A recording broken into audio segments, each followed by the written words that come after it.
all I'm going to do today is I'm just going to try and slay one dragon. I'm not going to do the whole thing about apps, I'm just going to do one dragon.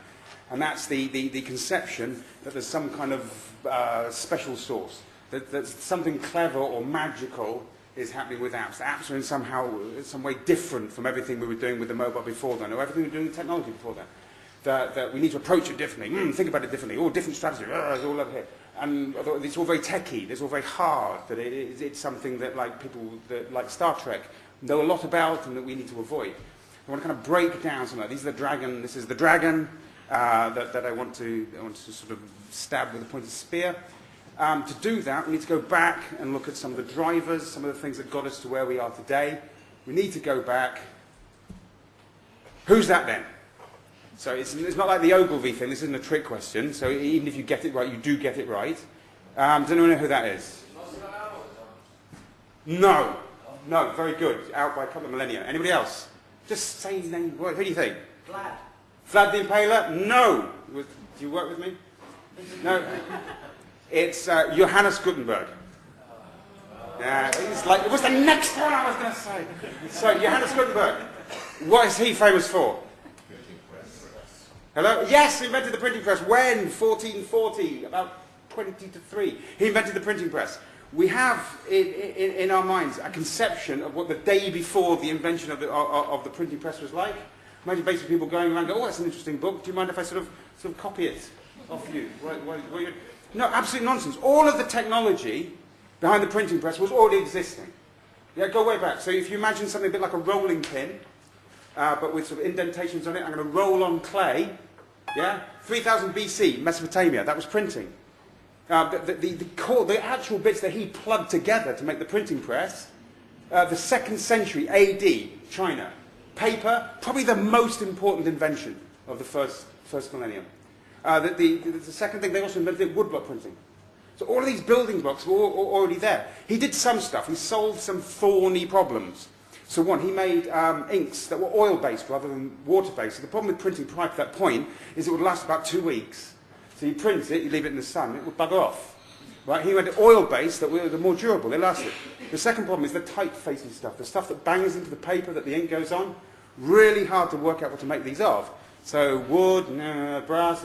He eventually came up with his own alloy. He was a metallurgist. He came up with his own alloy. It's made of tin, lead, and something called antimony, which I think is what Wolverine's skeleton is made of.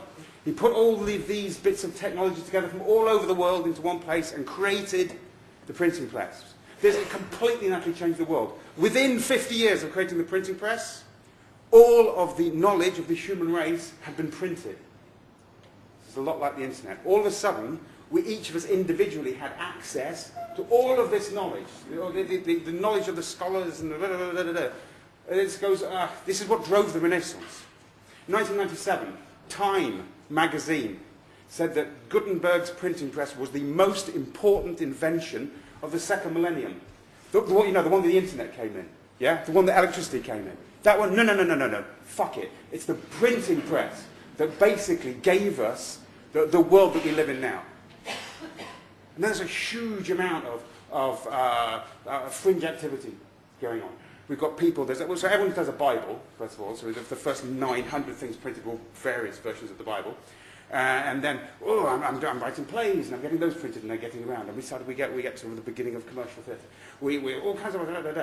But all of this stuff that was printed, all this literature stuff that was created, kind of fell into 2 categories. You've kind of got plays, which then got put on by actors, which ordinary people like us would go and see. And then you had stuff that was read by worthies. There was nothing for us. Nothing for us at all.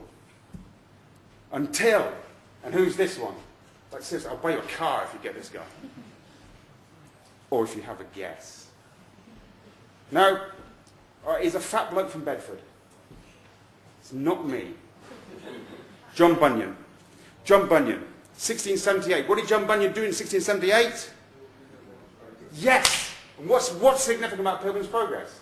It was the first book that was written that had colloquial language, that had characters that people recognized, that had real events taking place in it. It was the first novel. This is just absolutely Bending. We imagine that the novel was sort of a priori, that it always existed. It didn't. And not until 1678 did the novel actually exist. It was invented, and from that point everyone went mental. Everybody wrote a novel. This didn't happen before then. This is the cycle of innovation.